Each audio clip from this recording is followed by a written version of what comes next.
The following announcement has been paid for by the WZWA Network. Hello, everyone, and welcome to the WZWA Network, and welcome to my review show here of CZW Tournament of Death 20 from the 7th of October 2023 from Townsend, Delaware. Townsend, Delaware, Ultraviolent Underground. This is a bit different, isn't it? My surroundings are a little bit different. You want to know why?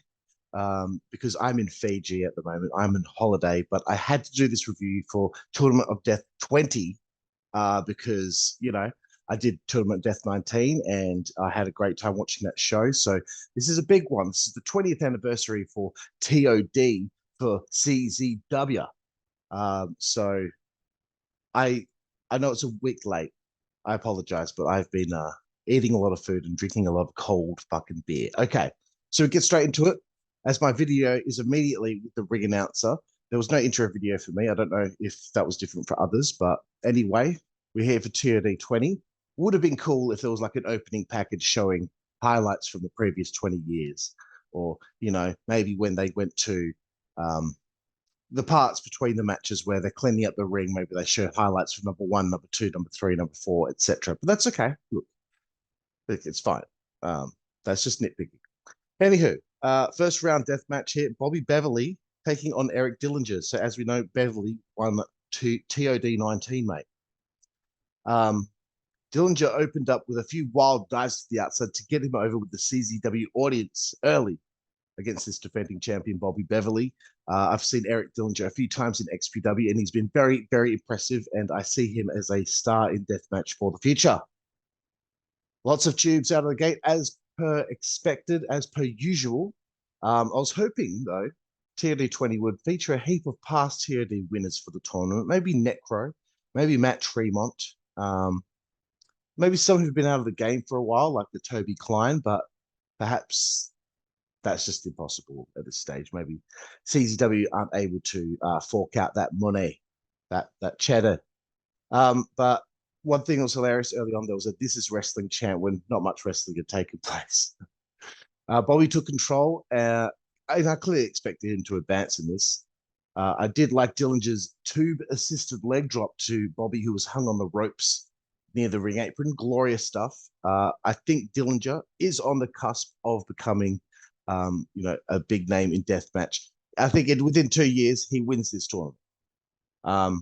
Another thing that I found quite humorous was the Japanese arm drag from Bobby Beverly through a table in the corner or a door. We get a suplex through tubes on a chair by Bobby. It's reciprocated by Eric Dillinger. And I think this match was like a death match of old. You know, they took their time, they teased spots. They didn't just have a mess of a match. Eric hit a fisherman through glass. Sorry, he gets hit with a fisherman through glass and a table in the corner for the win. So Bobby Beverly moves forward to the finals. Another first round death match here. Mickie Knuckles taking on Otis Kogar. Not Atticus, Otis. I thought, again, I fully expect Mickie to go through to the next round considering her performance last year as runner-up. For me personally, I want SHLAK or Joe to win the whole thing. Wouldn't be surprised, though, if Mickie won to have her journey culminate in winning the men's tournament at the 20th anniversary. Could be something huge for her. This is my first time seeing Otis perform. I did laugh. There was a fan at ringside who was really popping me throughout the show, but he yelled at one stage to give him the old dick twist. I'm sure a lot of you need to either YouTube that or you already know what I'm talking about. Mickie baits him in, punches him in the cock. That's what I expect from CZW. Otis with some very milquetoast shots with the kendo stick to Mickey's very gigantic, enormous butt. And then she just belts him with a flamingo. I mean, come on, that's a great sentence. Huge shot with tubes from Otis as they get back in the ring. Then he sticks a unicorn up Mickey's ass and she allows it. That's the first time I have ever said that sentence. Mickie gets put through a door in the corner. Otis hits a cannonball into a trash can with Mickie stuffed inside. That was a nice spot. Near fall. Good to see some pin attempts. Thank you. They continue to go back and forth in this battle to lead to what looks like the finish. Otis gets powerbombed through a barbed wire door and he kicks out, son of a bitch. Then he gets a fucking Kenzan just stuck into his skull. He gets destroyed with a trash can in the skull over and over. Mickie with a sleeper, and it's over. Otis is out cold, bro. Out cold. Moving forward. Another first round death match. Eric Ryan taking on SHLAK, the XPW King of the Deathmatch champion.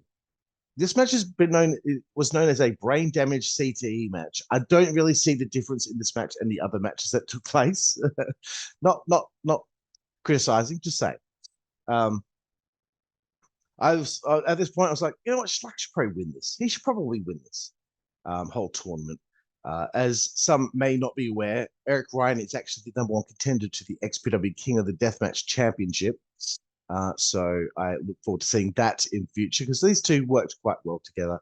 I liked the technical wrestling from Eric early. Then he gets bitten.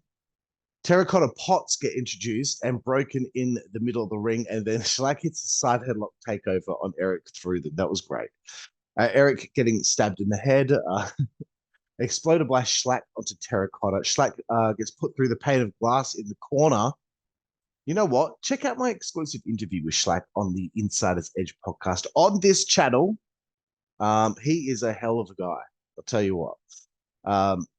We get a ripcord into a Samoan-type drop maneuver through a chair of tubes, then a powerbomb through a pane of glass in the corner. Eric's head was bleeding like Fizzuck. Short clothesline that SHLAK's patented short clothesline into tubes as Eric is seated and SHLAK advances.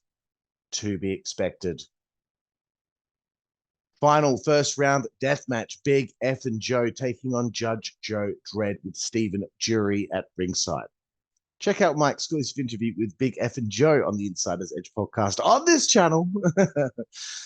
Joe enters with a Rob Black shirt on. Actually, an Uncle Rob Black shirt on, repping XPW. Joe is actually in dire need of winning a big-time tournament. Could that be foreshadowing? Judge Joe Dred makes his entrance without his updated ring entrance gear from XPW. He had like a judge's kind of robe, and he had the it's not a mallet, it's not a hammer, gavel, with the gavel. Why do I keep forgetting that? And I'm like, man, Joe, if you're gonna be Judge Joe Dred, be the judge, dude. Do the gimmick. Don't have that as a name if you aren't going to go all the way with it. You have to go all the way with it, dude.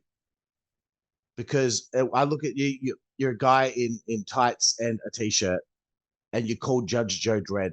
Judge Joe Dred sounds like a comic book character. Be the comic book character. Be evil in that sense. Judge Joe Dred. Not guy that just looks like he's poor man's Kevin Owens. That's not very nice. I didn't mean for that to sound mean or anything, but that's exactly how Kevin Owens kind of dresses. Anywho, be the gimmick.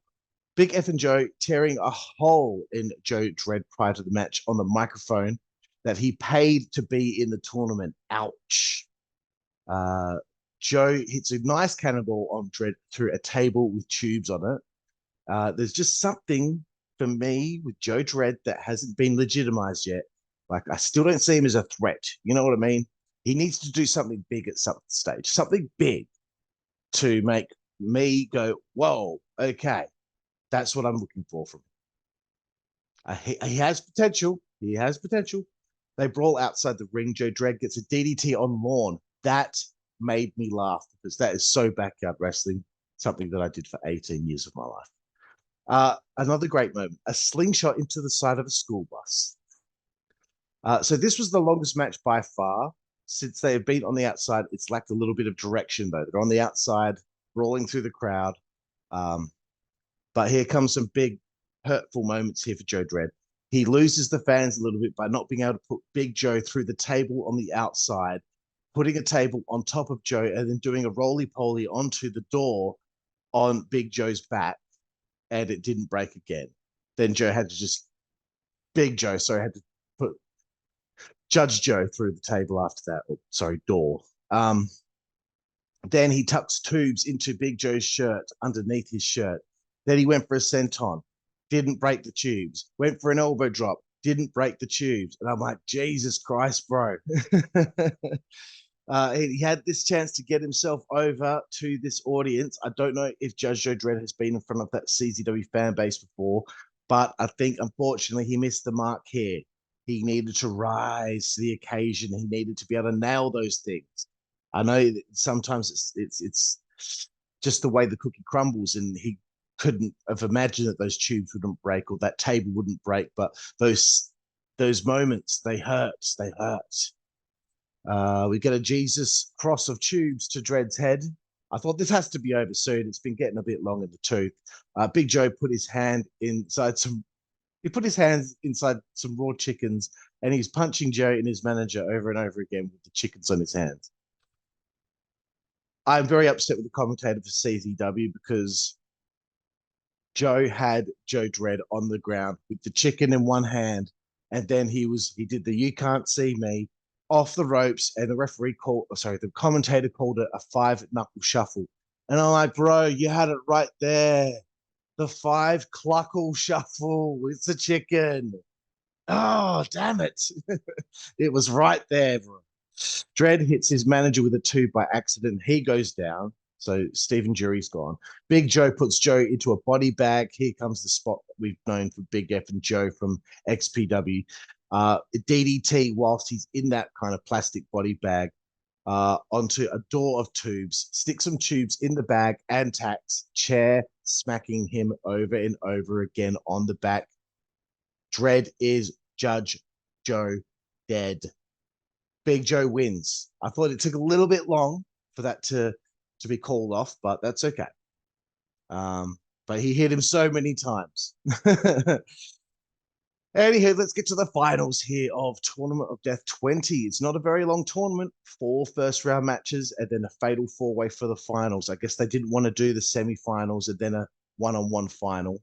I'm not sure what the reasoning was behind that, but it makes this a 5-match show, which made it was over in 2 hours. You know what I mean? Sorry, I had to pause then to cough. Anywho, the finals: Bobby Beverly, Mickie Knuckles, Schlack, Big F and Joe in the finals here. TOD 20. I know they had to change the date due to the weather a few weeks ago. But it was kind of obvious who was heading into the final 4 here when you saw the 4 first-round matches. I would have thought TOD 20, it's the 20th anniversary. It might have been 2 days. Former champions, legends. Perhaps that's unrealistic at this stage. I don't know. That's just me as a fan, what I would hope for. A 2-day tournament, round of 16. We'd have a whole bunch of people who can either still go, some guys for the future that can be presented on this show. Like CZW's been known to do for this tournament is, they put on some of these young guys that have a chance to prove themselves. Like Joe did it. What was it, TOD 17 or 18 with Casanova Valentine, etc.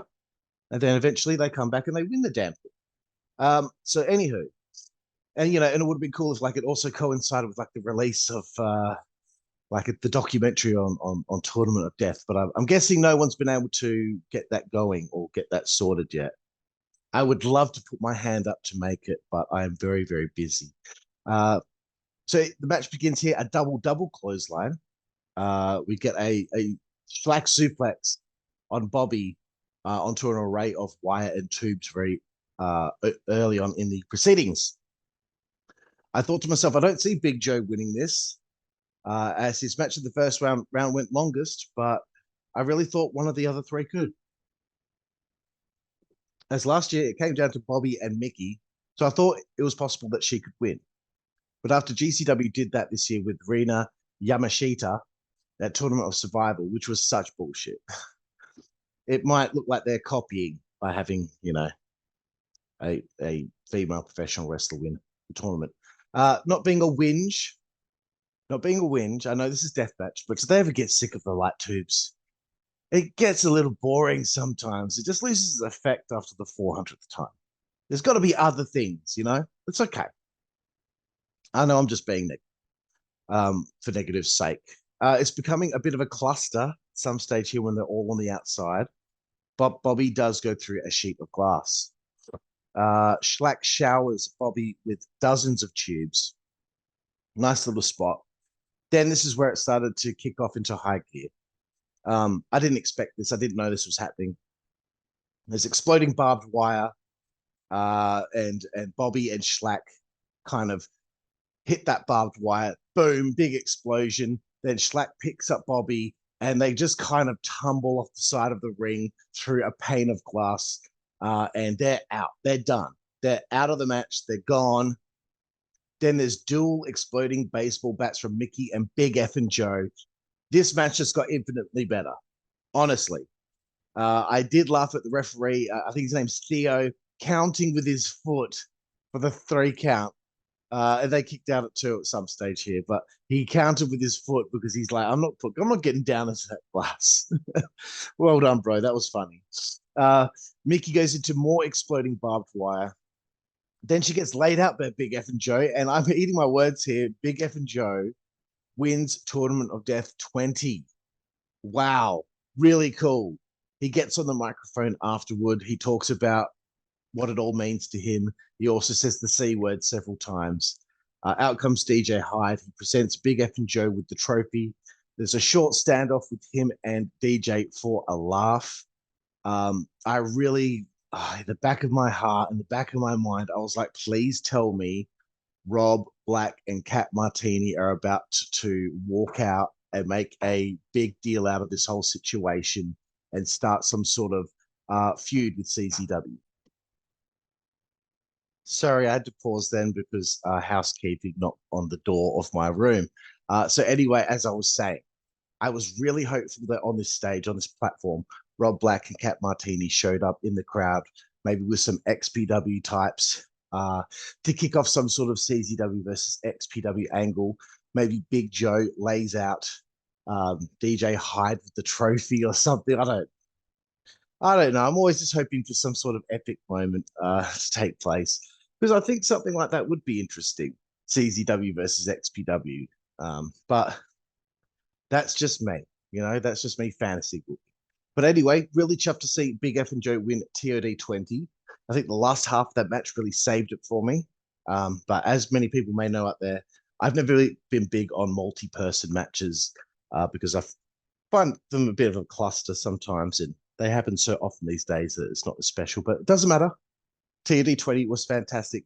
I'm going to give it a 7.5 out of 10. That might seem a bit low for people that might have really loved this show, but first 4 matches, predictable outcomes for me. And the finals, well, I mean, it wasn't predictable. I didn't think Big F and Joe was going to win, but the show was over in 2 hours and it's TOD 20, and I thought it was going to be this big grand thing, but that's okay. Look, I'm nitpicking. They did have to change the date. Maybe things had to change on the fly. Who knows? Doesn't matter. Great time. Had fun watching CZW Tournament of Death 20. Okay, I'm going to get out of here. I'm going to go to a water park and go down some water slides, bro. But for anyone out there who's wondering what it looks like for me out here at the moment, this is what I'm dealing with. Right there, bro. Right there, bro. Check that out. This must be just like living in paradise. That's it. I'm here for a few more days. Probably will be here for an Impact Wrestling Bound for Glory review at some point. There we have it. Karlifornia, WZWA Network. See you down the road. Thank you. Network, that's the way we play. Good God Almighty. Network, that's the way we play. Get puppies. Network, that's the way we play. Get. The following announcement has been paid for by the WZWA Network.